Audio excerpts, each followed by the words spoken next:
Hello everyone, I am Suman Bhagat and welcome back to my channel Gyan Ganga.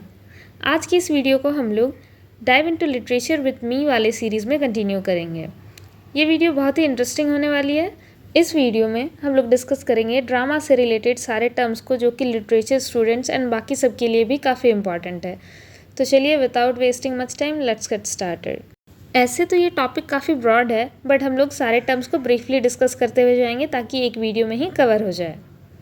पहले हम लोग ये समझते हैं कि ड्रामा को दो कैटेगरी में बांटा गया था। एक है वर्स ड्रामा, दूसरा है प्रोज ड्रामा, और एक इसको सब कैटेगरी है जिसको क्या कहते हैं, क्लोजेट ड्रामा। तो पहले हम लोग वर्स और प्रोज ड्रामा को डिस्कस कर लेते हैं। ड्रामा में हम लोगों को पता है कि डायलॉग्स होते हैं। डायलॉग्स यानी कि दो लोगों के बीच होने वाला कन्वर्सेशन को कहते हैं डायलॉग्स। वर्स ड्रामा में जो है वो डायलॉग्स वर्स फॉर्म में लिखा रहता है, और प्रोज ड्रामा में जो डायलॉग्स है वो प्रोज फॉर्म में लिखा रहता है। अब हम लोग ये समझते हैं कि इन दोनों में डिफरेंस क्या है, वर्स क्या होता है और प्रोज क्या होता है।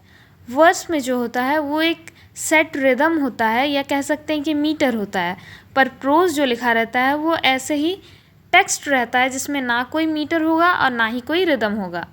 I hope this is clear. Next है क्लोजेट ड्रामा। ऐसे ड्रामाज जिनको कि लिखा गया है सिर्फ और सिर्फ पढ़ने के लिए, ना कि स्टेज पे प्ले करने के लिए। हम सबको पता है कि ड्रामास क्या होता है, प्ले करने के लिए होते हैं, उन्हें स्टेज पे एक्टर्स के द्वारा प्ले किया जाता है। पर क्लोजेट ड्रामा जो होता है उसको प्ले नहीं किया जाता है, उसको सिर्फ पढ़ा जाता है। नेक्स्ट टर्म है one act play. One act play जैसा कि हमें नाम से ही समझ में आ रहा है कि इसमें क्या होता है, सिर्फ एक एक्ट होता है। प्ले क्या रहता है, plays are consist of acts, right. तो वन एक्ट प्ले में सिर्फ एक एक्ट होता है। इसका बहुत ही एक अच्छा एग्जाम्पल है the zoo story by Edward Elby. इस प्ले में सिर्फ और सिर्फ एक ही एक्ट चलता है। नेक्स्ट है ड्रामा ऑफ आइडियाज़, या इसको प्रॉब्लम प्लेस भी कहते हैं। ये एक जॉनरा है ड्रामा का जिसमें कि सोसाइटी में जो प्रॉब्लम्स है, सोसाइटी में जो इश्यूज़ है, या फिर पर्सनल मोरालिटी है, इसके ऊपर ड्रामा को बनाया जाता है। नेक्स्ट है डायलॉग, जिसके बारे में हम लोग पहले ही डिस्कस कर चुके हैं। ये है कन्वर्सेशन बिटवीन टू और more people. Same goes with monologue. Mono मतलब क्या होता है हमें पता है, मोनो मतलब सिंगल। तो monologue is speech bye a single character. Next है ड्रामेटिक मोनोलॉग। ऐसे तो ये टर्म कम्प्लीटली ड्रामा से रिलेटेड नहीं है। ये एक फॉर्म ऑफ पोइट्री है जो कि मोनोलॉग फॉर्म में लिखा जाता है। ये मोनोलॉग फॉर्म में लिखा जाता है, इसीलिए इसको ड्रामा की कैटेगरी में हम लोग पढ़ रहे हैं, बट ये ओरिजिनली में क्या है, पोइट्री है। इसका एक बहुत ही अच्छा एग्जांपल है, विक्टोरियन एज में एक प्लेराइट या कह सकते हैं ड्रामेटिस्ट थे, रॉबर्ट ब्राउनिंग। वो ड्रामेटिक मोनोलॉग लिखा करते थे।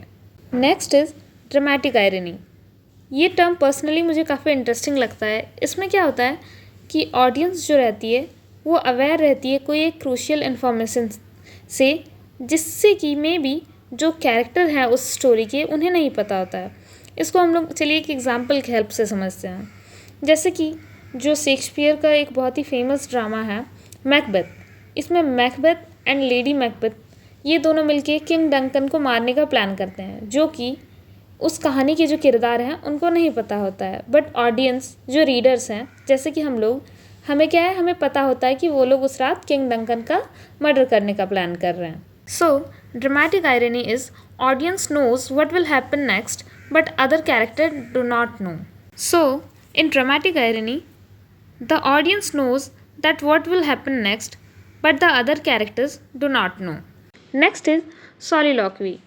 ऐसे तो आजकल टेक्नोलॉजी के चलते हम लोग जो कैरेक्टर्स हैं मूवीज़ में या किसी प्ले में, वो क्या सोच रहे हैं, इसको हम लोग वॉइस ओवर की हेल्प से समझते हैं, क्योंकि उनके माइंड में क्या चल रहा है इसको ज़ोर से बताने के लिए हम लोग वॉइस ओवर का यूज़ करते हैं। बट जब ड्रामाज थिएटर में प्ले होते थे ये करना पॉसिबल नहीं था, तब सॉलिलॉक्वी का यूज़ किया जाता था। वो लोग बोल के बताते थे अपने थॉट्स को, लेकिन उस टाइम स्टेज पे कोई नहीं होता था जो कि उनका माइंड का वॉइस होता है। Next is aside. असाइड में कैरेक्टर्स जो स्टेज पे प्ले कर रहे हैं वो डायरेक्टली ऑडियंस से बात करते हैं या विस्पर करते हैं किसी कमेंट को, जबकि बाकी कैरेक्टर्स जो होते हैं वो स्टेज पे ही हो रहे होते हैं। इस टर्म का यूज़ किया जाता है जनरली ऑडियंस से कनेक्ट करने के लिए। Act, big chapter in a play. Scene, specific moment or event in the story. फिर है setting. Setting is time and physical location of the story. Next is plot.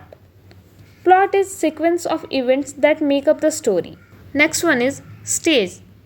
Stage where actors perform in front of audience.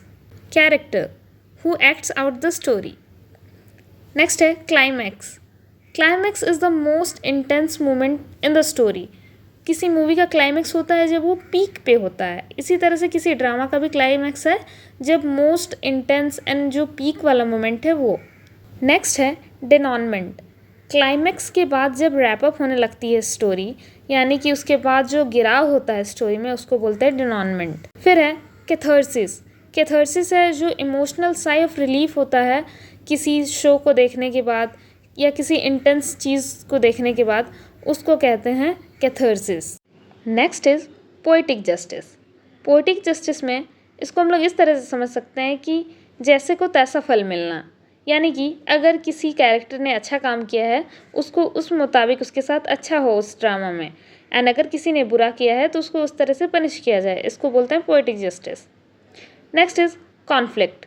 Conflict है किसी दो लोगों के या उनके दो आइडियोलॉजीज़ के बीच जब क्लैश हो, उसको हम लोग बोलते हैं conflicts. Next is comic relief. इसमें ह्यूमर का यूज़ किया जाता है टेम्परेली टेंशन से रिलीफ दिलाने के लिए या लाइटन करने के लिए मूड को.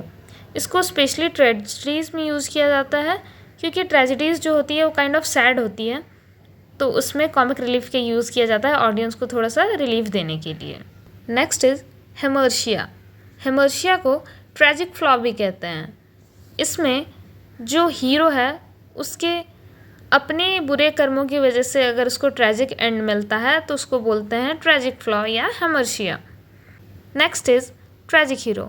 We know how tragedies are, so tragic hero is hero who is destined for downfall, suffering और डिफीट. अब है ट्रेजिडी. टेरिबल और sorrowful events that befall a main character. Next is comedy. Comedy dramas are light or humorous plays. Next is tragic comedy. Tragic comedy is tragic story with comic elements. Next is romantic comedy, जिसको कि हम लोग rom-com के नाम से भी जानते हैं. This deals with love in a light humorous way. Next is historical plays. Historical plays को chronicle plays भी कहा जाता है और ये historical themes पे based होते हैं. Next is theatre of absurd. इस पर मैं एक अलग वीडियो बनाऊंगी क्योंकि ये अपने आप में एक बड़ा टॉपिक है. इसको अभी हम लोग बस एक ब्रीफली समझ लेते हैं कि ये क्या है. It is a style of theatre where things don't always make sense, यानी कि इसमें कुछ भी एब्सर्ड सा हो रहा होता है.